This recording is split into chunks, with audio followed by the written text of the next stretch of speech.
The original 1997 recording of MERIDIAN's final transmission has sat in a climate-controlled archive for 27 years, opened exactly once, by investigators who had no reason to look for anything beyond an ordinary equipment failure.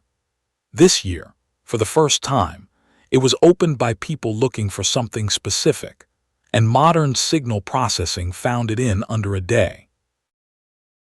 We have followed MERIDIAN from its 18-year mission, through its impossible 1997 silence, to a 2024 return whose coordinates measure distance not from any star, but from that exact silence. This is the story of what modern tools found when they finally looked directly at the moment everything changed. The 1997 investigation, conducted within weeks of the cutout, concluded with a single, unsatisfying line that nonetheless became the program's official position for 27 years. Probable transmitter hardware failure, cause undetermined, recovery not expected. It was not a confident finding. It was the finding a program makes when it has run out of budget to look further. The original 1997 equipment recorded everything as analog signal, noise and all, and simply discarded anything below a threshold engineers at the time considered unusable.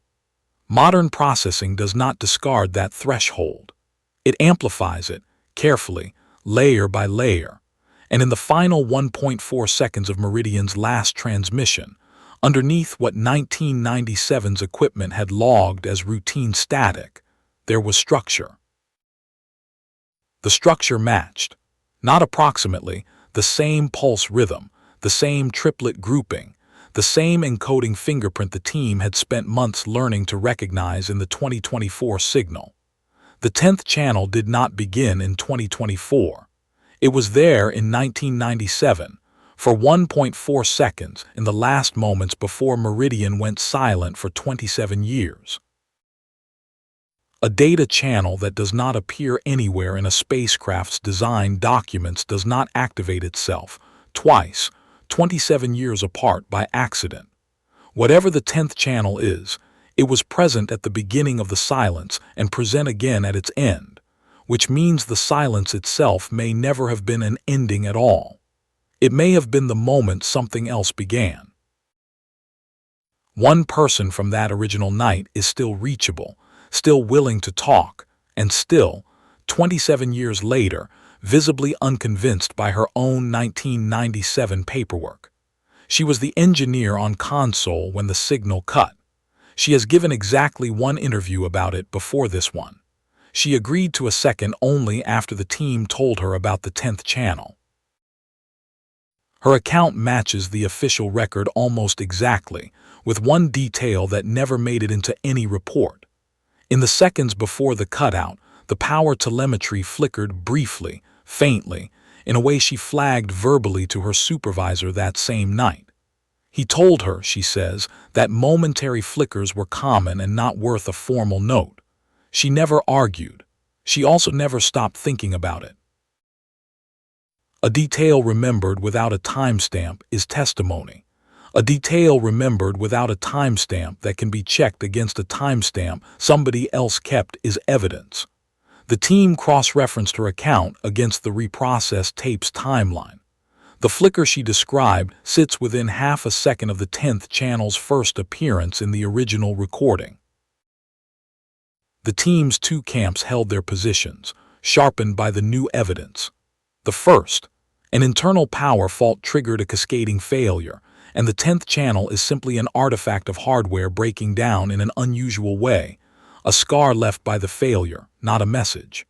The second, the flicker, the 10th channel's activation, and the cutout are three symptoms of a single external event, and MERIDIAN's own hardware had nothing to do with causing any of them. Both camps, pressed honestly, admit the same gap.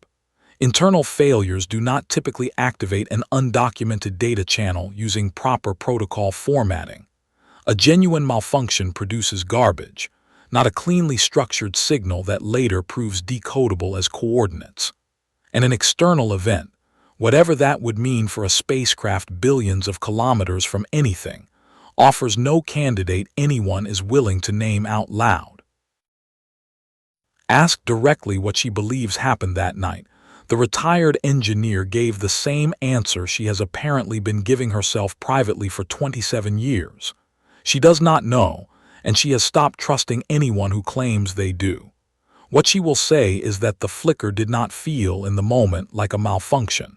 It felt, she says, like something switching on. 27 years is a long time to keep a small, unrecorded detail to yourself, and a strange coincidence for the detail to turn out to matter this precisely. Whatever switched on in that half-second in 1997 does not care which camp is right. It has been measuring, patiently, ever since, and it started counting from a point nobody was watching closely enough, at the time, to properly write down. Confirming when the 10th channel began answers one question and leaves the harder one exactly where it was. Using that 1997 instant as a fixed point, the coordinates still describe a position the team cannot yet locate on any map they trust. Resolving that, actually finding where, by this reckoning, Meridian now is the work already underway. We are still listening. If this pulled you in, subscribe. New mysteries drop regularly across every series in the Archive project. The next episode's waiting.